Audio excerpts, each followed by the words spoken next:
Hi everyone, this is Joel from Stern, and this week's Tech Minute, we're going to do part 2 of audio for conferencing.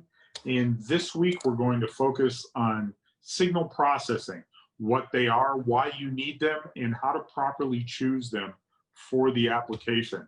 So what is signal processing? And we're going to stick to digital here.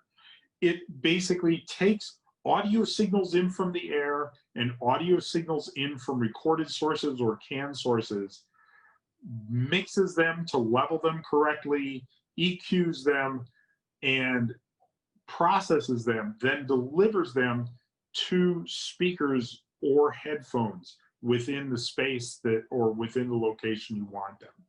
And so within a DSP, you have mixing, EQ, compression, echo cancellation, noise reduction, and then there are a myriad of specialty algorithms as well.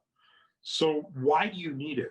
Your cell phone has it. You couldn't have a conversation on your mobile phone without earpieces on your cell phone because of the audio coming out of the speaker would feed back into the mic and you would have tons of echoes. We've heard this before in conferences where people have 2 audio sources within the room. The rule of thumb is 1 audio source per conference. So if you have people coming in with their own laptops, only one of them can have audio running.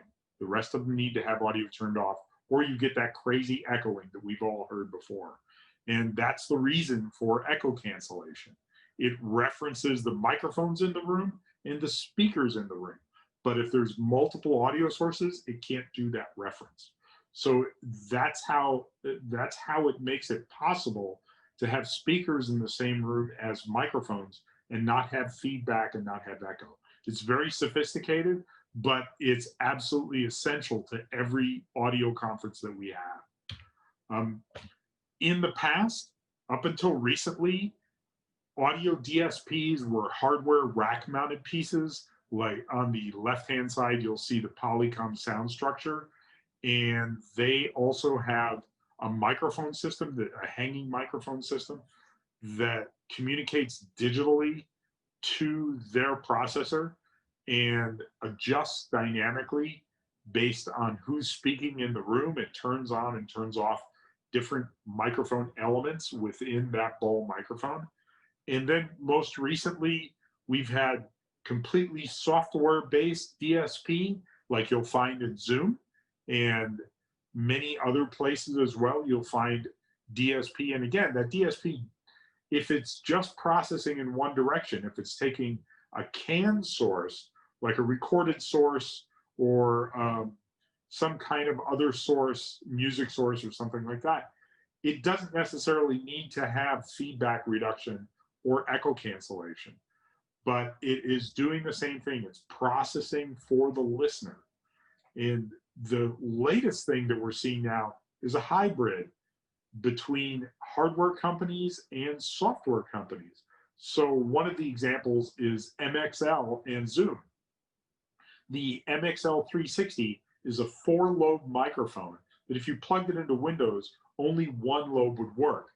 But if you run it with Zoom and you have Zoom take it over, Zoom allows all 4 lobes of that microphone to be operable simultaneously, and Zoom and MXL reference each other so it can tell who's speaking in the room and turn down or turn off the other microphone lobes so that you get the best response and the lowest noise in the room.